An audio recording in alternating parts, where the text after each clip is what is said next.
बच्चों, welcome back to my YouTube channel learning student. तो आज हम लेके आए हैं क्लास 10th के जो बच्चे हैं उनके लिए सामाजिक विज्ञान। ठीक है बच्चा, तो इसका जो MCQ क्वेश्चन था, इसका हम आप लोगों को जो है कि MCQ के लिए हमने आप लोग को समझा दिया था कि किस प्रकार से आपको फिलअप करना होगा, भरना होगा। ठीक है, तो ये हमारा जो है कि वीडियो का दूसरा पार्ट है। आप देख सकते हैं कि MCQ हमने किस प्रकार से बताया है, एक बार फिर से आप देख लीजिए। ठीक है, और उसके बाद देखिए यहाँ पे आपको क्या करना होगा कि जो एक नंबर का देखिए दूसरा जो हमारा सही है, दूसरे का पहला सही है, तो इस चीज़ को आपको यहाँ पे भरना होगा। देखिए पहला का उत्तर कौन सा होगा, तो यहाँ पे पहले का जो है कि दूसरा। ठीक है, तो यहाँ पे हम B नंबर भरेंगे। ठीक है, यहाँ पे B नंबर भरेंगे। उसके बाद दूसरे का क्या है, A है। ठीक, तो यहाँ पे A हम भरेंगे। ऐसे आपको सारा फिलअप करना होगा यहाँ पे भी। ठीक है, उसके बाद जो है कि जो वर्णात्मक प्रश्न है वो हमने आपको पहला से लेके 8वां तक जितने भी क्वेश्चन है हमने बता दिया है। आज जो हम बताएंगे वो अथवा वाला जो क्वेश्चन है, हमारा दूसरा क्वेश्चन अथवा करके देता है, उन सभी का सॉल्यूशन आज हम आप लोग को बताएंगे। ठीक है, तो यहाँ पे देखिए अथवा वाला क्वेश्चन क्या है, भारत की अर्थव्यवस्था पर महामंदी के दो प्रमुख प्रभावों का उल्लेख करें। ठीक है, क्या करना है, दो प्रमुख प्रभावों का उल्लेख करना है अर्थव्यवस्था पे। देखिए अगर आपको अथवा वाला करना होगा तो इसी प्रकार से हेडिंग डाल के लिखेंगे। ठीक है, खंड ब वर्णात्मक पहला प्रश्नोत्तर संख्या 1, इसी प्रकार से हेडिंग डालेंगे और फिर हेडिंग देंगे भारत की अर्थव्यवस्था पर महामंदी के दो प्रमुख प्रभाव। ठीक है, पहला प्रभाव क्या है, आयात निर्यात घट गया, और दूसरा है वस्तुओं का मूल्य गिर गया। तो इस पे हमें क्या करना है, इन दोनों पे हमें उल्लेख करना है। तो चलिए देखते हैं, इस प्रकार से हेडिंग डाल लीजिएगा और डबल अंडरलाइन कीजिएगा। ठीक है, उसके बाद लिखेंगे आयात निर्यात घट गया। इसमें क्या है, औपनिवेशिक भारत कृषि वस्तुओं का निर्यात और तैयार मालों का आयातक बन चुका था। महामंदी ने भारतीय व्यापार को फौरन प्रभावित किया। ठीक है, 1929 ईस्वी से 1934 के बीच देश के आयात निर्यात घटकर लगभग आधे रह गए थे। ठीक है, तो ये हमारा हो गया आयात निर्यात घट गया किस प्रकार से। उसके बाद समझिए कि क्या कह रहा है, भारत क्या है, भारत जो है कि कृषि वस्तुओं का आयात और निर्यात और तैयार मालों का आयातकार बन चुका था। ठीक है, निर्यात और आयात मालों का ये बन चुका था। भारत से जो है कि माल आयात और निर्यात वस्तुएं हो रही थी। महामंदी ने भारतीय व्यापार को फौरन प्रभावित किया। महामंदी ने क्या किया, जो भारतीय व्यापार है उनको तुरंत प्रभावित किया। 1928 ईस्वी से 1934 के बीच इनके बीच जो है कि देश के आयात निर्यात, इनके बीच में जो है कि देश के आयात और निर्यात घट गए और घट करके लगभग आधे रह गए। ठीक है, उसके बाद दूसरा हेडिंग है हमारा वस्तुओं का मूल्य गिर गया किस प्रकार से। देखिए जब अंतर्राष्ट्रीय बाजार में कीमतें गिरने लगी, जब अंतर्राष्ट्रीय जो बाजार है उस अंतर्राष्ट्रीय बाजार में कीमतें क्या हो गई, गिरने लगी, तो यहाँ भी कीमतें नीचे आ गई। 1928 से 1934 के बीच भारत में गेहूं की कीमत 1934 से 1928 से 1934 के बीच में जो है कि भारत में गेहूं की कीमत कितनी हो गई, 50% लगभग गिर गई। उसके बाद देखिए दूसरा क्वेश्चन है हमारा अथवा में, लोकतंत्र की किन्हीं दो प्रमुख चुनौतियों का वर्णन कीजिए। तो चलिए देखते हैं। देखिए भारतीय लोकतंत्र के समक्ष मुख्य चुनौतियां, पहला है सामाजिक तथा आर्थिक असमानता और दूसरा है गरीबी। ठीक, तो देखिए सामाजिक तथा आर्थिक असमानता, इसमें लिखेंगे भारत में प्राचीन काल से ही सामाजिक एवं आर्थिक असमानता पाई जाती है। ठीक है, जो हमारा भारत है यहाँ पे प्राचीन काल से ही सामाजिक और आर्थिक दोनों प्रकार की जो है कि असमानताएं पाई जाती हैं। समाज में एक और उच्च जातियां हैं और दूसरी ओर निम्न है, एवं पिछड़ी जातियां आर्थिक दृष्टि से भी अमीर गरीब का अंतर बहुत है। सामाजिक एवं आर्थिक असमानता के होते हुए, सामाजिक और आर्थिक दोनों असमानताओं के होते हुए लोग अपने अधिकारों का उचित रूप से प्रयोग नहीं कर सकते। ठीक है, दोनों असमानताओं के होते हुए भी लोग क्या करते हैं, अपने अधिकारों का प्रयोग नहीं कर पाते हैं सही ढंग से, क्योंकि ऐसे स्तर से हीनता आती है। ठीक है, उसके बाद दूसरा क्या है, गरीबी।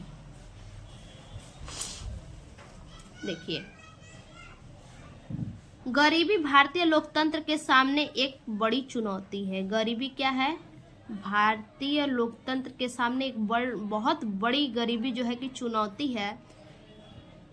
गरीब व्यक्ति अपने राजनीतिक अधिकारों को स्वतंत्र पूर्वक प्रयोग नहीं कर सकता। ठीक है, जो गरीब व्यक्ति होता है वो अपने अधिकारों को स्वतंत्रता पूर्वक प्रयोग नहीं कर सकते। जी हाँ, जो गरीब लोग होते हैं उन्हें क्या है कि बहुत बड़ी चुनौती का सामना करना पड़ता है, और वो क्या करते हैं कि पूरी तरह से, पूरी स्वतंत्रता से जो है कि वो अपना प्रयोग नहीं कर सकते हैं स्वतंत्र पूर्वक।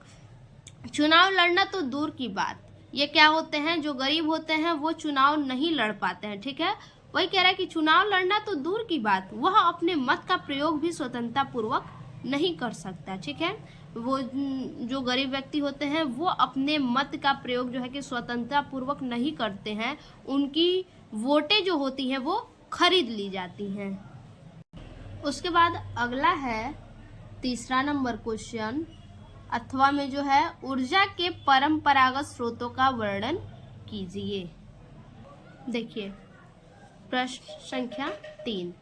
ठीक है, ऊर्जा के परंपरागत स्रोतों के कई प्रमुख प्रकार होते हैं। ठीक है, ऊर्जा जो होती है उनके परंपरागत स्रोतों के कई मुख्य प्रकार होते हैं। ये स्रोत आमतौर पर प्राकृतिक प्रक्रियाओं का प्रयोग करके, ये स्रोत क्या होते हैं, प्राकृतिक जो प्रक्रियाएं होती हैं उन प्रक्रियाओं का प्रयोग करके प्राप्त की जाती है। ठीक है, प्राकृतिक प्रक्रियाओं द्वारा ये प्राप्त की जाती है, जो निम्न है। कौन कौन से हैं, देखिए, पहला है जलीय ऊर्जा। जलीय ऊर्जा भविष्य में बड़ा स्रोत बन सकता है। ठीक है, जो जलीय ऊर्जा हमारे भविष्य में बहुत बड़ा और महत्वपूर्ण स्रोत बन सकता है। हाइड्रो पावर प्लांट जल की ऊर्जा को पर्यावरण के दृष्टिकोण से शुद्ध माना जाता है। उसके बाद दूसरा है जल और वायुमंडलीय ऊर्जा। ठीक है, देखिए, सूर्य और पवन ऊर्जा एक स्थिर और प्राकृतिक स्रोत है। ठीक है, सूर्य क्या है, सूर्य और पवन ऊर्जा क्या है, एक स्थिर और प्राकृतिक स्रोत है, जिनका उपयोग उत्पादन में होता है। इनका उपयोग कहाँ होता है, उत्पादन में होता है। जलीय ऊर्जा में सौर ऊर्जा और ऊर्जा संयंत्र है। देखिए क्या कह रहा है, सूर्य और पवन ऊर्जा एक स्थिर और प्राकृतिक स्रोत है। सूर्य और पवन, पवन यानी हवा, सूर्य और पवन यानी हवा, ये दोनों जो है एक स्थिर ऊर्जा और प्राकृतिक स्रोत हैं। दोनों के दोनों स्थिर ऊर्जा हैं और प्राकृतिक स्रोत हैं, जिनका उपयोग उत्पादन में होता है। इनका उपयोग कहाँ होता है, उत्पादन के लिए होता है। जलीय ऊर्जा में सौर ऊर्जा और ऊर्जा संयंत्र है। जलीय ऊर्जा में कौन कौन से हैं, जलीय ऊर्जा में ऊर्जा, सौर ऊर्जा और संयंत्र ऊर्जा है, जबकि वायुमंडलीय ऊर्जा में पवन ऊर्जा शामिल है। ठीक है, वायुमंडलीय ऊर्जा में केवल पवन ऊर्जा शामिल है, और जल ऊर्जा में क्या है, जलीय ऊर्जा में सौर ऊर्जा और ऊर्जा संयंत्र है। ठीक, उसके बाद तीसरा है जल उत्पादित ऊर्जा। जल उत्पादित ऊर्जा के स्रोत में बिजली उत्पादन के लिए, ठीक है, इनमें बिजली उत्पादन के लिए हाइड्रो पावर प्लांट, जल तरंग ऊर्जा और ऊर्जा प्राप्त करने के लिए मिंडेला है। ठीक है, तो ये हो गया जल उत्पादित ऊर्जा। देखिए क्वेश्चन नंबर 4 है अथवा वाला क्वेश्चन, सरकारी स्वामित्व वाले सार्वजनिक क्षेत्रों के महत्व को रेखांकित कीजिए। देखिए प्रश्नोत्तर संख्या 4, ठीक है। सरकारी स्वामित्व वाले सार्वजनिक क्षेत्र के महत्व, कौन कौन से महत्व है? पहला है इंफ्रास्ट्रक्चर विकास। सरकारी स्वामित्व वाले सार्वजनिक क्षेत्र के विभिन्न उपक्रम इंफ्रास्ट्रक्चर विकास के महत्वपूर्ण भूमिका निभाते हैं, जैसे कि रेलवे, सड़कों, बंदरगाहों और ऊर्जा परियोजना, ठीक है। उसके बाद दूसरा है उद्योग और उत्पादन। देखिए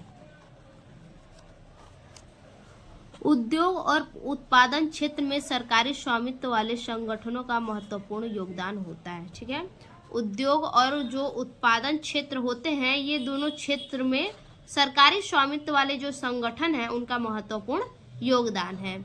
ये संगठन बड़े पैमाने पर वस्त्र, खाद्य, अटारियल, उपजाऊ उत्पादों और अन्य उत्पादों को उत्पादन और वितरण करते हैं। फिर से ध्यान दीजिए, ये संगठन बड़े पैमाने पर, ये संगठन क्या करते हैं? बहुत बड़े पैमाने पर वस्त्र हुआ, खाद हो या फिर अटारियल, उपजाऊ उत्पाद और अन्य जो भी उत्पाद होते हैं उनको उत्पादन और वितरण करते हैं, ठीक है। उसके बाद तीसरा जो है वो है सेवा प्रदान। देखिए सरकारी स्वामित्व वाले सार्वजनिक क्षेत्र के संगठन सामाजिक, आर्थिक और सांस्कृतिक सेवाओं को प्रदान करते हैं। देखिए जो सरकारी स्वामित्व वाले होते हैं, जो सार्वजनिक क्षेत्र होते हैं, सरकारी स्वामित्व वाले सरकारी जो क्षेत्र होते हैं, वहाँ के जो संगठन है सामाजिक, आर्थिक और सांस्कृतिक सेवाओं को प्रदान करते हैं, ठीक है।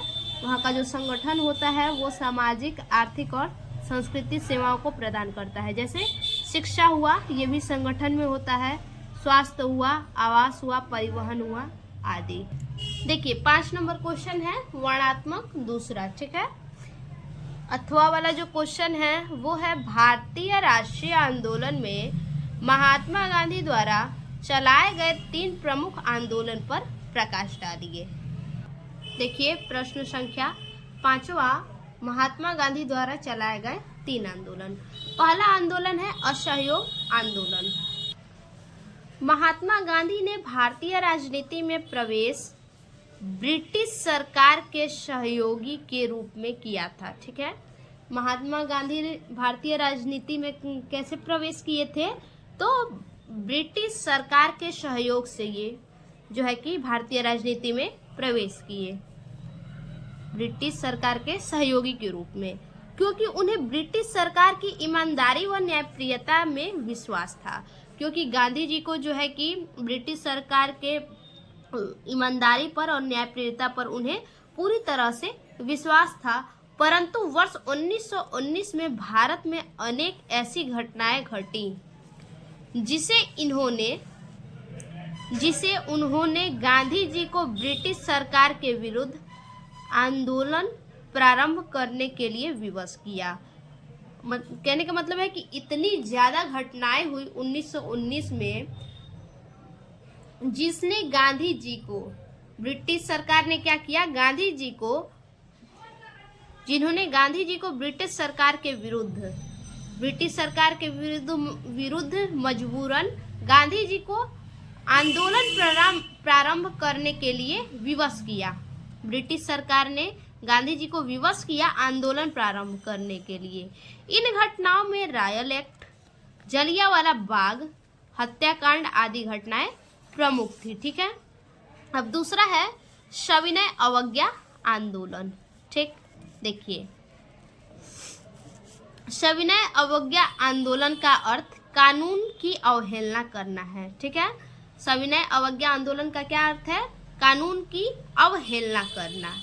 इसके अंतर्गत विनम्र तथा अहिंसक होकर, इसके अंतर्गत क्या होगा कि विनम्र तथा अहिंसक होकर सरकारी कानूनों का उल्लंघन किया। इन्होंने क्या किया? सरकारी जितनी भी कानूनें थी इन सभी का उल्लंघन किया, इन सभी नियमों का। वर्ष 1930 में गांधी जी ने सविनय अवज्ञा आंदोलन प्रारंभ कर दिया था। कौन से सन में? सन 1930 में इन्होंने सविनय अवज्ञा आंदोलन प्रारंभ कर दिया। इसके लिए उन्होंने एक सत्याग्रह की शुरुआत की। गांधी जी ने क्या किया? इसके लिए एक सत्याग्रह का शुरुआत किया। गांधी जी के द्वारा 12 मार्च 1930 को ऐतिहासिक नमक सत्याग्रह शुरू करने का निश्चय किया गया। 12 मार्च 1930 को कौन सा सत्याग्रह? नमक सत्याग्रह शुरू करने का निश्चय किया गया। उन्होंने 12 मार्च को साबरमती आश्रम से अपने 78 समर्थकों के साथ दांडी के लिए पद यात्रा प्रारंभ की। ठीक है, उन्होंने क्या किया? साबरमती आश्रम से अपने 78 साथी के साथ जो है कि दांडी यात्रा पर निकल पड़े। दांडी यात्रा प्रारंभ कर दिया उन्होंने। 6 अप्रैल को गांधी जी ने नमक बनाकर कानून तोड़ा। ठीक है, तो ये है सविनय अवज्ञा आंदोलन। अगला है भारत छोड़ो आंदोलन, तीसरा नंबर। 8 अगस्त 1942 को भारतीय राष्ट्रीय कांग्रेस ने बम्बई के ग्वालियर टैंक मैदान में हुआ था। ठीक है, भारतीय राष्ट्रीय कांग्रेस ने बम्बई के ग्वालियर टैंक मैदान में हुआ था। क्या चीज? भारत छोड़ो आंदोलन हुआ था। इस आंदोलन की सफलता के लिए महात्मा गांधी ने करो या मरो का मंत्र दिया। ठीक है, महात्मा गांधी ने क्या किया? करो या मरो का नारा दिया, मंत्र दिया और ब्रिटिश सरकार को भारत छोड़कर जाने को चेतावनी दिया। उन्होंने करो या मरो का नारा दिया और ब्रिटिश सरकार को चेतावनी दी कि वो क्या करे? भारत हमारा छोड़कर चला जाए। 8 अगस्त को भारत छोड़ो प्रस्ताव पास होते ही आंदोलन की शुरुआत हो गई। 8 अगस्त को ये प्रस्ताव पास हुआ आंदोलन का और उसी दिन क्या हुआ कि ये आंदोलन शुरू हो गया। सरकार ने बल का प्रयोग कर आंदोलन का दमन प्रारंभ कर दिया। सरकार ने क्या किया? सरकार ने अपने बल का प्रयोग करके आंदोलन प्रारंभ कर दिया, आंदोलन का दमन प्रारंभ कर दिया। किंतु इस आंदोलन ने ब्रिटिश राज की जड़ें हिलाकर रख दी। ठीक है, इस आंदोलन ने क्या किया? जो ब्रिटिश राज्य था उसका जो है कि जड़ जो है वो हिलाकर रख दिया। देखिए 6 नंबर क्वेश्चन है हमारा अथवा में, भारत की संघात्मक व्यवस्था की प्रमुख विशेषताओं का वर्णन कीजिए। देखिए भारत की संघात्मक व्यवस्था की प्रमुख विशेषता, सबसे पहले क्या हुआ? सत्ता का बंटवारा। ठीक है, संविधान स्पष्ट रूप से शक्तियों को 3 स्तर पर बांटती है: केंद्र या संघ सूची, राज्य सूची तथा समवर्ती सूची। ठीक है, 3 स्तरों में, एक है केंद्र या संघ सूची, राज्य सूची, समवर्ती सूची। संघ सूची के अंतर्गत प्रतिरक्षा, विदेशी मामले, बैंकिंग तथा मुद्रा जैसे राष्ट्रीय महत्व के विषय आते हैं। ठीक है, कौन कौन से विषय आते हैं संघ सूची के अंतर्गत? विदेशी मामले, बैंकिंग, मुद्रा जैसी राष्ट्रीय महत्व के विषय आते हैं। इन विषयों पर कानून बनाने का अधिकार केवल केंद्र सरकार को होता है। ठीक है, किसको होता है? केवल केंद्र सरकार को होता है। राज्य सूची में पुलिस, व्यापार, कृषि इत्यादि जैसे विषय आते हैं। राज्य सूची में कौन कौन आता है? पुलिस, व्यापार, कृषि इत्यादि जैसे विषय आते हैं। राज्य सूची के विषयों पर कानून बनाने का अधिकार केवल राज्य सरकार को होता है। उसके बाद आगे है दूसरा, असमान अधिकार का वितरण। ठीक है, सभी प्रशासनिक इकाइयों को समान अधिकार प्राप्त नहीं होता है। ठीक है, जितने भी प्रशासनिक इकाई हैं उन सभी को समान अधिकार नहीं प्राप्त होता है। संघीय व्यवस्था में सबको साथ लेकर चलना होता है। संघीय जो व्यवस्था होता है उसमें सभी को साथ में लेकर चलना होता है, किंतु सभी इकाइयों को बराबर का अधिकार नहीं मिलता है। सबको तो साथ में लेके चलते हैं लेकिन सभी को जो है कि बराबर का अधिकार नहीं दिया जाता है।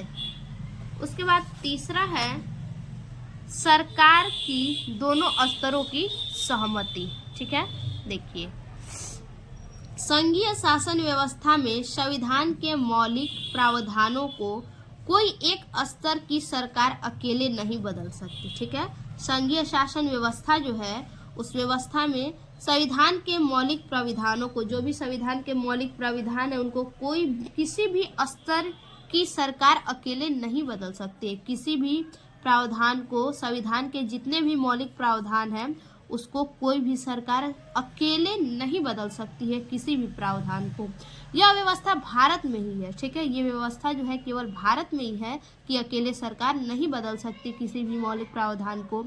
यहाँ भी संसद अकेले व्यवस्था में बदलाव नहीं कर सकती है, यहाँ तक कि संसद जो है वो भी अकेले इस व्यवस्था में बदलाव नहीं कर सकती। ठीक है, उसके बाद है क्षेत्र अधिकार। देखिए क्षेत्र अधिकार क्या है? संघीय व्यवस्था में संवैधानिक प्रावधानों और कानूनों की देखरेख में न्यायपालिका महत्वपूर्ण भूमिका निभाती है।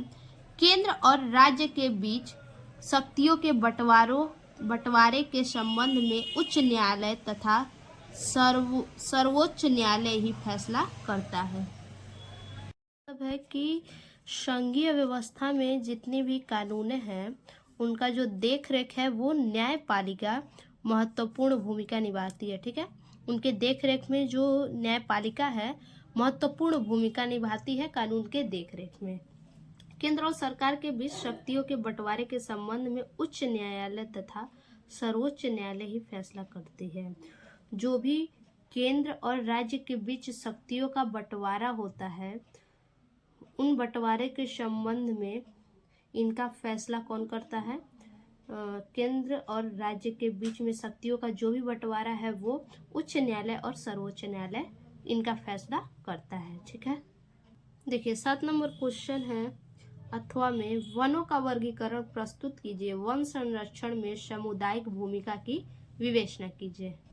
लिखेंगे वनों का वर्गीकरण कई तरीकों से किया जा सकता है जो आधार पर वनों के प्रकारों को विभाजित करते हैं। यहाँ वनों का वर्गीकरण के कुछ प्रमुख प्रकार दिए जा रहे हैं। ठीक है, पहला है आवासीय वन। पहला प्रकार है आवासीय वन। देखिए ये वन जिनमें विभिन्न प्रकार की पौधों की आवासीय संख्या बसती है। ठीक है, ये ऐसे वन है जिनमें विभिन्न प्रकार के पौधे होते हैं और उन पौधों के आवासीय संख्या बसती है, जैसे कि प्राचीन वृक्ष वाली जंगली क्षेत्र। ठीक है, उसके बाद है दूसरा वाणिज्य वन। वाणिज्य वन क्या है? देखिए ये वन उन जगहों को दर्शाते हैं जहां वन्य जीवों के साथ साथ वन के उत्पादों का उपयोग किया जाता है। ठीक है, जहाँ क्या होता है वन्य जीवों के साथ साथ वन के उत्पादों का भी उपयोग किया जाता है। वन्य में जो जीव होते हैं उनका तो उपयोग किया ही जाता है, लेकिन जो वन में उत्पाद होते हैं उनके भी उपयोग किए जाते हैं, जैसे कि लकड़ी, फल और औषधीय पौधे। ठीक है, उसके बाद सी नंबर हमारा, देखिए सी नंबर है संरक्षणीय वन। ये वन उन क्षेत्रों को संरक्षित करते हैं जिनमें प्राचीन वन्य जीवों के प्रजनन के प्रतिरक्षण और जीवन के अनुकूलता हो। ठीक है, कहने का मतलब है ये वन उस क्षेत्र को, ऐसे क्षेत्र को ये वन संरक्षित करते हैं जिनमें क्या होता है प्राचीन वन, यानी प्राचीन काल से वन्य जीवों के प्रजनन के प्रतिरक्षण और जीवन के अनुकूलता हो। उसके बाद डी नंबर है ये वन सांस्कृतिक वन है। ठीक है, ये वन ऐसे क्षेत्रों को दर्शाते हैं, सांस्कृतिक वन ऐसे क्षेत्रों को दर्शाते हैं जो स्थानीय समुदाय या जनसंख्या के सांस्कृतिक मूल्यों क्या करते हैं, जो स्थानीय समुदाय, ये वन ऐसे क्षेत्र को दर्शाते हैं जो स्थानीय समुदाय और जनसंख्या के सांस्कृतिक मूल्यों और प्रथाओं को संरक्षित करते हैं। किसको संरक्षित करते हैं? स्थानीय समुदाय को, जनसंख्या के सांस्कृतिक मूल्यों को और प्रथाओं को संरक्षित करते हैं। उसके बाद देखिए इसी में पूछा है वन संरक्षण के सामुदायिक भूमिका की विवेचना कीजिए। तो लिखेंगे वन संरक्षण में सामुदायिक भूमिका, वे वन उन क्षेत्रों को दर्शाते हैं जिनमें वन के उपयोग को ध्यान में रखते हुए ये वन ऐसे क्षेत्र को दर्शाते हैं जहाँ क्या होता है कि वन के उपयोग को, वन से जो भी उपयोग करते हैं उसे ध्यान में रखते हुए प्रतिबंधित किया जाता है, जैसे कि जलवायु और जल और धरातल की अवस्था के अनुसार। संविदा और नीतियों के माध्यम से सामुदायिक भूमिका को वन संरक्षण में महत्वपूर्ण माना जाता है। समुदायों को वन संरक्षण के लिए संबंधित और सहभागी बनाने के लिए स्थानीय स्तर पर नीतियों का विकास किया जाता है। इसका लक्ष्य उन्हें वन संरक्षण के प्रक्रिया में शामिल करना है। ठीक, उसके बाद हमारा आखिरी और लास्ट क्वेश्चन जो है वो 8 नंबर है, अथवा करके इसमें है, अथवा वाला क्वेश्चन है। संगठित तथा असंगठित क्षेत्र के रोजगार में अंतर स्पष्ट कीजिए। संगठित क्षेत्र के रोजगार को मिलने वाले लाभों का वर्णन कीजिए। चलिए देखते हैं इसको भी। देखिए 8 नंबर क्वेश्चन है हमारा संगठित क्षेत्र। ठीक है, लिखेंगे वे उद्यम या कार्य स्थान जहां रोजगार की अवधि नियमित व सुनिश्चित होती है। ठीक है, मतलब ऐसे स्थान जहां पे रोजगार की अवधि क्या होती है, नियमित और सुनिश्चित होती है रोजगार की अवधि। ऐसे स्थान जहां पे रोजगार की अवधि समय सीमा सुनिश्चित होती है संगठित क्षेत्र कहलाते हैं। इस क्षेत्र में कुछ औपचारिक प्रक्रियाएं होती हैं। इस क्षेत्र में क्या होती है, कुछ औपचारिक प्रक्रियाएं होती हैं। इन उद्यमों को सरकार द्वारा, इस क्षेत्र में कुछ औपचारिक प्रक्रियाएं होती हैं। इन उद्यमों को सरकार द्वारा पंजीकृत किया जाता है। ठीक है, इस उद्यम को क्या किया जाता है, सरकार के द्वारा पंजीकृत करवाया जाता है और इन्हें कारखाना अधिनियम, न्यूनतम मजदूरी अधिनियम, ग्रेच्युटी अधिनियम के भुगतान आदि जैसे विभिन्न कानूनों के तहत बनाए गए नियमों का पालन करना पड़ता है। ठीक है, कहने का मतलब है कि कारखाना हुआ, न्यूनतम मजदूरी हुआ, अधिनियम हुआ, इन्हीं की तरह और भी विभिन्न कानून के तहत जो है कि इन्हीं की तरह और भी विभिन्न कानून हैं जिनके तहत क्या है कि नियमों का पालन करना पड़ता है। ठीक है, उसके बाद असंगठित क्षेत्र। देखिए असंगठित क्षेत्र क्या है।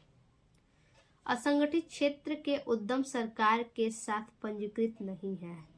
असंगठित क्षेत्र क्या है, उद्यम सरकार के साथ ये पंजीकृत नहीं होता है। छोटी छोटी और बिखरी इकाई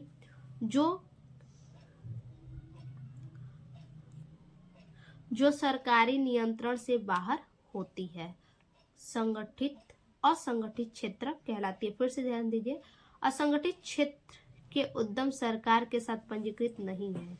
असंगठित क्षेत्र क्या होता है, ये उद्यम सरकार के साथ जो है कि पंजीकृत नहीं होता है। छोटी छोटी और बिखरी इकाइयां, इनमें क्या है, छोटी छोटी और बिखरी हुई जो भी इकाइयां हैं वो सरकार नियंत्रण से बाहर होती हैं। सरकार के नियंत्रण से बाहर होती है, उन्हें असंगठित क्षेत्र कहते हैं। उसके बाद देखिए यहाँ क्या बोला है, अंतर तो हो गया। संगठित क्षेत्र के रोजगार को मिलने वाले लाभों का वर्णन कीजिए। हेडिंग देंगे संगठित क्षेत्र के रोजगार को मिलने वाले लाभ। पहला लाभ है काम के घंटे निश्चित है। ठीक है, पहला लाभ है कि रोजगार जो मिलते हैं संगठित क्षेत्र में यानी ग्रुप में जो मिलते हैं उनके काम क्या होते हैं, निश्चित होते हैं। जैसे स्कूल हुआ, स्कूल कॉलेज ये सब हुआ, यहाँ पे घंटे आपके निश्चित होते हैं कि कितने घंटे आपको वहाँ पे ड्यूटी करना है।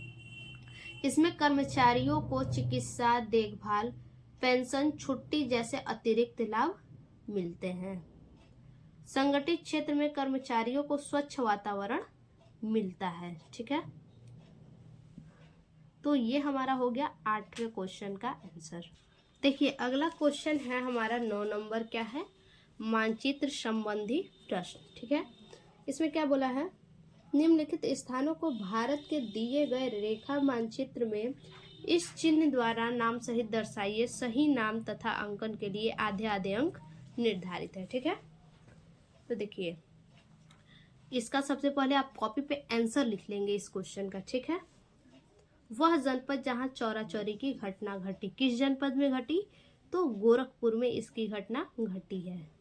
उसके बाद है वह नगर जहां जलियांवाला बाग की घटना हुई थी, तो लिखेंगे अमृतसर में जलियांवाला बाग की घटना हुई थी। ठीक है, उसके बाद है वह स्थान जहां 1929 में भारतीय राष्ट्रीय कांग्रेस का अधिवेशन हुआ था, तो भारतीय राष्ट्रीय कांग्रेस का अधिवेशन जो है कि वो लाहौर में हुआ था। ठीक है, लिखेंगे लाहौर में 1929 में भारतीय राष्ट्रीय कांग्रेस का अधिवेशन हुआ था।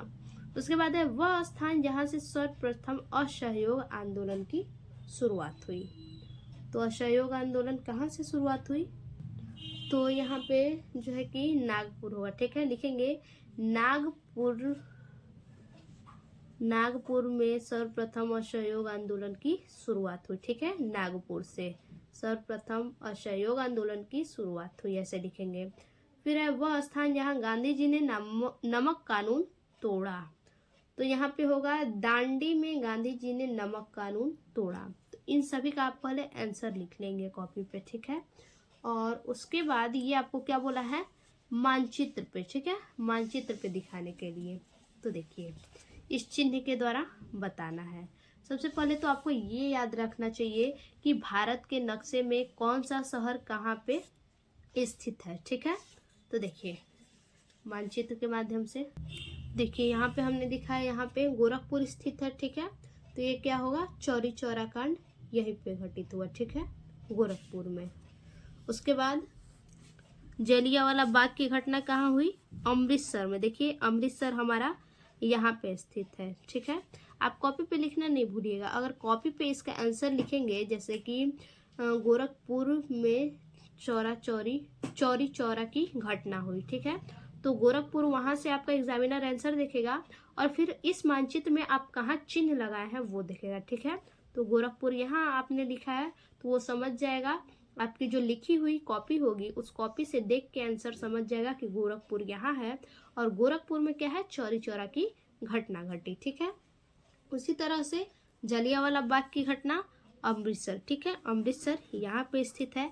आप कॉपी में लिखे रहेंगे कि अमृतसर में जलियांवाला बाग की घटना हुई, तो वहाँ से एग्जामिनर जो है कि आंसर देख के समझ जाएगा कि अमृतसर यहाँ स्थित है और अमृतसर में जो है कि जलियांवाला बाग की घटना हुई थी। उसके बाद भारतीय राष्ट्रीय कांग्रेस अधिवेशन लाहौर में। ठीक है, यहाँ पे हमारा लाहौर स्थित है। ठीक है, लाहौर में हुआ भारतीय राष्ट्रीय कांग्रेस का अधिवेशन। उसके बाद हमारा क्या था, सर्वप्रथम असहयोग आंदोलन कहाँ शुरू हुआ, तो देखिए सर्वप्रथम असहयोग आंदोलन जो है कि नागपुर में शुरू हुआ। ठीक है, तो हमारा नक्शे में जो है कि नागपुर यहाँ पे स्थित है। ठीक, उसके बाद गांधी जी ने नमक कानून कहाँ तोड़ा, तो दांडी में। देखिए गुजरात में दांडी पड़ता है, तो यहाँ पे हमारा गुजरात है और इसी गुजरात में दांडी में उन्होंने नमक कानून तोड़ा। ठीक है, तो चिन्ह आपको ऐसे देना है, बोला है यही चिन्ह देने के लिए, तो ये चिन्ह आपको देना पड़े। ठीक है, और मानचित्र आपको एक ही मिलेगा। उसके बाद देखिए अगला क्वेश्चन है, दिए गए भारत के मानचित्र में निम्नलिखित को दर्शाइए। इसे क्या करना है, आपको मानचित्र में दर्शाना है। अभी हमने 9A देखा, उसमें क्या है, लिखना भी था और दर्शाना भी था। तो आपको एग्जाम में एक ही मानचित्र मिलेगा, उसी मानचित्र में जो है कि आपको 9 नंबर 9A और 9B दोनों करना है। ठीक है, 9B में क्या करना है, कॉपी पे कुछ भी नहीं लिखना है, बस दिखाना है कि भारत में स्थित एक आणविक ऊर्जा संयंत्र को इस चिन्ह के द्वारा क्या करना है, चिन्हित करना है। देखिए यहाँ पे उत्तराखंड में नहीं, यहाँ पे नरौरा, बुलंदशहर में नरौरा है। ठीक है, यहीं पे स्थित है, ये चिन्ह हमने दिखा दिया है। बुलंदशहर के नरौरा में आणविक संयंत्र ऊर्जा स्थित है। ठीक है, आणविक ऊर्जा संयंत्र उत्तराखंड के बुलंदशहर के नरौरा में है। उसके बाद उत्तर प्रदेश में स्थित सॉफ्टवेयर टेक्नोलॉजी पार्क को चिन्ह द्वारा शहर के नाम सहित इस चिन्ह के द्वारा शहर के नाम को बताते हुए प्रदर्शित करना है। तो देखिए यहाँ पे हमारा है, ठीक है, सॉफ्टवेयर टेक्नोलॉजी पार्क प्रयागराज में स्थित है, इस चिन्ह के द्वारा हमें दर्शाना था। उसके बाद अगला है तमिलनाडु राज्य में स्थित लौह इस्पात संयंत्र को इस चिन्ह द्वारा शहर के नाम सहित, ठीक है, शहर के नाम के साथ हमें दिखाना है। लौह इस्पात संयंत्र कहाँ है? तमिलनाडु में। देखिए यहाँ पे तमिलनाडु के सेलम में लौह इस्पात स्थित है, ठीक है, तमिलनाडु के सेलम में इस चिन्ह के द्वारा हमने प्रदर्शित किया। उसके बाद है दक्षिण भारत का रेशम वस्त्र उद्योग का एक प्रधान राज्य को इस चिन्ह द्वारा नाम सहित, ठीक है, यानी रेशम वस्त्र उद्योग को बताना है कि दक्षिण भारत में कहाँ स्थित है प्रधान राज्य जो है, इस चिन्ह के द्वारा नाम सहित हमको बताना है। देखिए कर्नाटक में जो है कि रेशम वस्त्र उद्योग प्रमुख राज्य स्थित है, ठीक है, कर्नाटक में यहाँ पे। और आखिरी जो क्वेश्चन है वो है उत्तराखंड राज्य में स्थित प्रमुख बांध को इस चिन्ह द्वारा नाम सहित। देखिए यहाँ पे उत्तराखंड में जो है कि टिहरी बांध है, ठीक है, उत्तराखंड में टिहरी बांध है, उत्तराखंड राज्य में टिहरी बांध जो प्रमुख बांध है, ठीक है।